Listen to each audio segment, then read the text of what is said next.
দেশের কিংবদন্তি সঙ্গীত শিল্পী সাবিনা ইয়াসমিন বিগত প্রায় 5 যুগ ধরে বাংলা গানের ভাণ্ডারে যুক্ত হয়েছে সাবিনা ইয়াসমিনের গাওয়া অজস্র কালজয়ী গান, যা আজও শ্রোতাদের মুখে মুখে ফেরে। সম্প্রতি নতুন একটি গানে কণ্ঠ দিয়েছেন বরেণ্য এই সঙ্গীত শিল্পী, সাথে গাইলেন বর্তমান প্রজন্মের জনপ্রিয় শিল্পী মমিন বিশ্বাস। না বলা গল্প শিরোনামে ইঞ্জিনিয়ার শামসুল আলমের কথায় গানটি সুরারোপ করেছেন বরেণ্য সুরকার রাজেশ ঘোষ।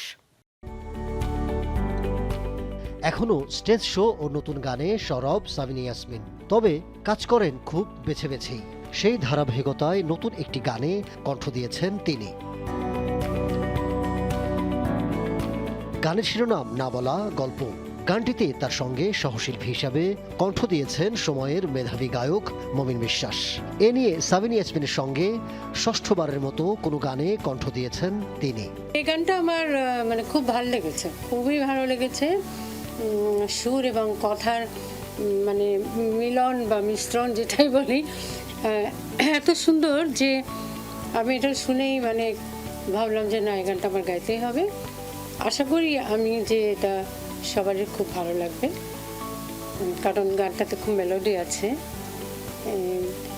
এবং নতুন প্রজন্মের সঙ্গে আমি নতুন প্রজন্মের শিল্পীর সঙ্গে গাইছি, বা হয়তো ভবিষ্যতে আরও গাইবো, তো সেটাও আমার কাছে একটা খুব আনন্দের ব্যাপার। আমাদের শ্রদ্ধেয় শিল্পী, প্রাণের শিল্পী সাবিনা ইয়াসমিন, তার সাথে গাইতে পারা বিরাট আনন্দের এবং বিরাট প্রাপ্তির বিষয়। কারণ আমি মনে করি ব্যক্তিগতভাবে একজন সাবিনা ইয়াসমিন বাংলাদেশে জন্মেছেন, এটি বাংলাদেশের পরম সৌভাগ্য। এবং একই সাথে তিনি যুগ যুগ ধরে বাংলা গানকে যেভাবে সমৃদ্ধ করেছেন, আমরা জাতি হিসেবে এবং বাংলা গানের শ্রোতা হিসেবে তার কাছে ঋণী।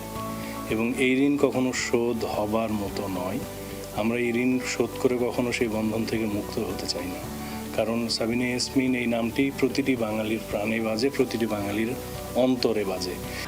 গানটি লিখেছেন শামসুল আলম আর সুর করেছেন রাজেশ ঘোষ। যে গানের কথাটা এমন ছিল, সুখ দুঃখ হাসি কান্না, এই নিয়ে জীবনের গান, কত স্বপ্ন কত আশা, কত না মান অভিমান।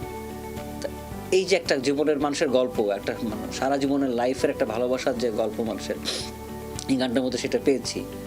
আর যখন শুনলাম যেটা সাবিনা ইয়াসমিন আপা গাবেন, তখন তো আমি জিনিসটা নিয়ে আর একটু বেশি ভাবা শুরু করলাম যে আপার সাথে আমার এটা দ্বিতীয় কাজ, এর আগে একটি কাজ করেছি, তো খুবই ভালো লাগলো। আর উনি তো আমাদের লিজেন্ড বাংলাদেশের, এটা আমার জন্য একটা সৌভাগ্যের ব্যাপার।